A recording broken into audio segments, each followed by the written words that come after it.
এটা কোন মামলায় অ্যারেস্ট করে নিয়ে আসা হবে? লটারি যেটা দেখানো হচ্ছে বা যেটা পুলিশের তরফ থেকে প্রচার হচ্ছে বা পলিটিক্যালি প্রচার হচ্ছে সেটা ফ্যাক্ট নয়। অভয়াকাণ্ডে কোনো অ্যারেস্টই হয়নি। ওটাকে শোন অ্যারেস্ট দেখানো হয়েছে, যে শোন অ্যারেস্টটা অলরেডি আমি বেল প্রেয়ার করেছি, ওটা bailable section, bail will be granted. দুটি ভুল খবর বাজারে উঠেছে, মিডিয়া সেটা সম্প্রচার করছে, ডিজিটাল মাধ্যমে সম্প্রচার করছে যে নির্মল ঘোষকে অভয়া হত্যাকাণ্ডে জামিন দিয়ে দেওয়া হয়েছে। সেটি সম্পূর্ণত ভুল। নির্মল ঘোষকে 14 দিনের জেল কাস্টাডি দিয়েছেন ব্যারাকপুরের এসিজেএম আদালত। তিনি জেলে থাকবেন, অর্থাৎ পুলিশ কাস্টাডিতে নয়, কিন্তু পুলিশ কাস্টাডিতে তাকে রাখা হবে লটারি কাণ্ডের জন্য। 8 দিন খড়দহ থানার লকআপে তাকে থাকতে হবে, অর্থাৎ খড়দহ থানার লকআপে লটারি কাণ্ডের জন্য 8 দিনের পুলিশ কাস্টাডি, আর বাকি 6 দিন একই সঙ্গে জেল কাস্টাডিটাও চলবে, যেহেতু পুলিশ কাস্টাডিতে রয়েছেন। বাকি 6 দিন তাকে থাকতে হবে ব্যারাকপুর জেল, যে ব্যারাকপুর জেলে ইতিমধ্যে তার পুত্র এখনও পর্যন্ত রয়েছেন।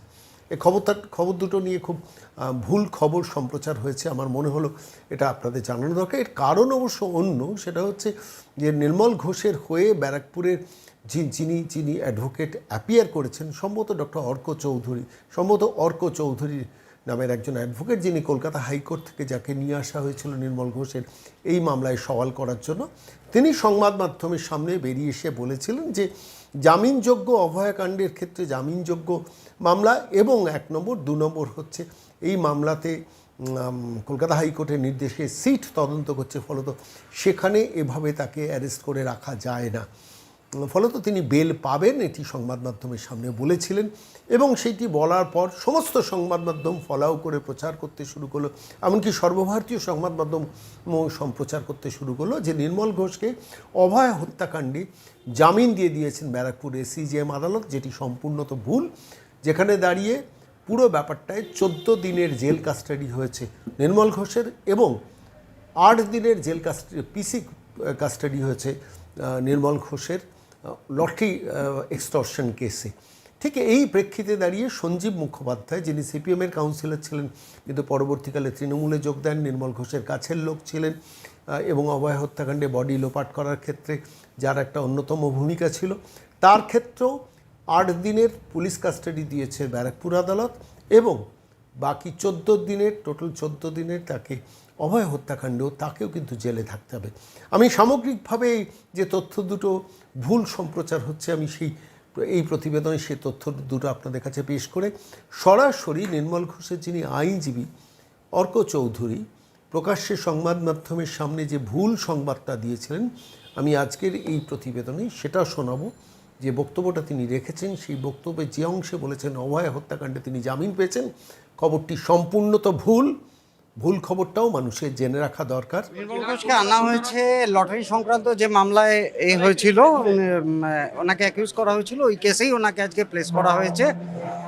আর তার সাথে শোন অ্যারেস্ট করা হয়েছে অভয়ার মামলায়, যে কেসে অলরেডি পিপি সাহেবও আজকে অবজেকশন দেননি, ওই কেসে বেল অ্যালাউ হয়ে গেছে।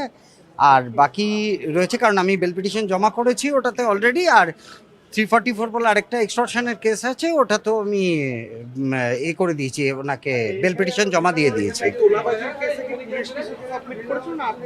আমি সাবমিট করেছি, পুলিশ কোনো কিছুই সাবমিট করেনি। অভয়ের মামলা বেসলেস মামলা।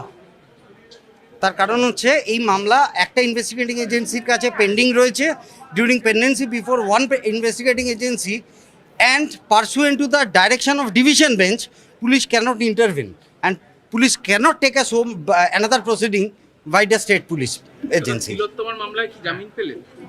কেন, কি গ্রাউন্ড? সমস্ত সেকশনই তো অ্যাভেলেবল। আপনার কি বক্তব্য ছিল একটু যদি বলেন?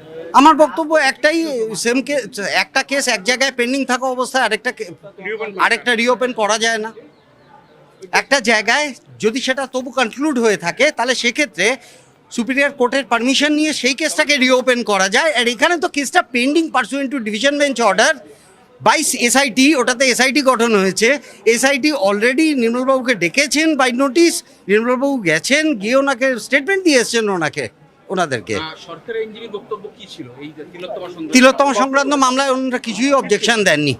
বলেছেন একটু যদি বলেন। উনি কোনো অবজেকশন দেননি, বলছি তো। হেফাজতে চেয়েছিল কি? না, কারণ এটাতে উনি হেফাজতে চাইতেই পারেন না। কারণ জামিনযোগ্য।